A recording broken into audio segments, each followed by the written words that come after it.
I would argue, the base level went up, but from 2008, domestic discretionary spending, base spending went up 24%. You throw the stimulus on top of that, it went up 84%.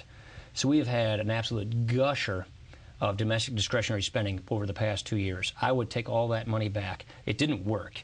It didn't bring unemployment below 8%. We're still at 9.6%. But would you accept the idea that the president would argue that it was necessary, even if it may not have worked in certain instances, it was necessary at the time to try to stop an economic catastrophe? Absolutely not. I would disagree with that. I would not accept that idea. So the stimulus, no stimulus was necessary, even though not that kind of a stimulus. Okay, but that's the question of whether it worked or not. But are you arguing that no stimulus was necessary to try to fix the economy?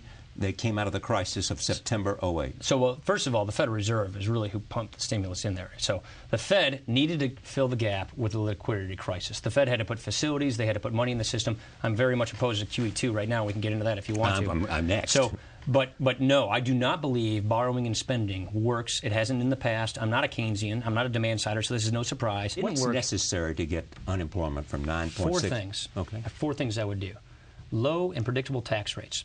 Sound and honest money, so we have a predictable value of our money. Regulations that are fair, transparent, reasonable, and predictable, and spending cuts, controls, and reforms.